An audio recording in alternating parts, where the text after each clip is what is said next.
faut y aller très doucement pour pas les stresser. Les appelants, ce sont des canards élevés et patiemment sélectionnés pour la qualité de leur cri ou de leur chant. Une nuit de hutte, ça commence là, dans le choix des oiseaux qu'on emmène avec soi pour essayer d'attirer les sauvages. Aujourd'hui, dans ses besaces, Martial emmène des siffleurs, des colverts et une oie prénommée Coco.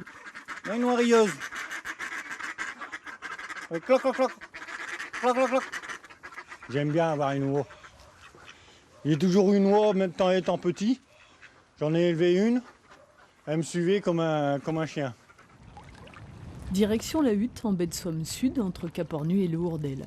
La disposition, c'est tout un art. Il y a d'abord les blettes en plastique ou en bois que chaque chasseur attache à sa manière, en ligne ou en bloc, ici ou là sur la mare. Mais le plus important, ce sont les vivants. Les mâles d'un côté, les femelles de l'autre, séparés pour qu'ils aient envie de s'appeler tout au long de la nuit. Alors ça, c'est une chanteuse. On va chanter toute la nuit. Et là-bas, c'est une amassoire. C'est-à-dire qu'elle allonge, mais elle ne fait pas comme elle. Elle n'est pas continuelle. Elle va faire quin, quin, puis c'est tout, elle va arrêter, qu'elle va continuer. Chaque cri, plus ou moins fort, plus ou moins long, a une fonction. La canne qui ne cesse de chanter attire l'attention du migrateur qui passe au loin. A l'inverse, celle qu'on appelle court-cri termine de convaincre l'oiseau voyageur qui hésite à se poser. Les cannes, les chanteuses qui sont dans les cages là-bas, eux c'est pour attirer le gibier, donc elles, ça permet de faire tourner. Parce que le canard sauvage ne pose pas direct. Hein, c'est comme un avion. Il faut qu'il fasse sous aile. Parce que sinon, s'il n'a pas le courant d'air dans les ailes, c'est filé, c'est parti. Pour aider les appelants dans leur manœuvre de séduction, c'est le chasseur qui termine la pose en sifflant. Si on chasse, il faut savoir siffler. Bon, autrement, on peut acheter des appâts, c'est sûr. Mais bon, les appâts, tant qu'on le prenne dans la main, le canard, il est passé, quoi.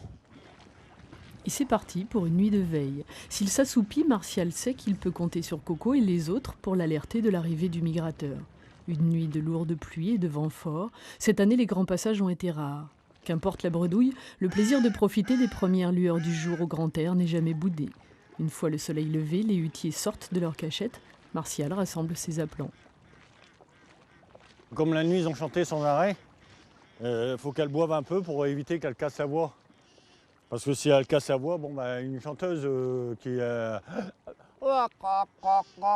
c'est fini, c'est bon pour la poubelle. Hein.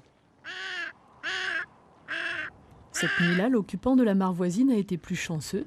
2 petites sarcelles d'hiver se sont posées en fin de nuit. C'est déjà beau, c'est déjà beau. On a une pause ou deux comme ça. Généralement, on fait souvent des bredouilles.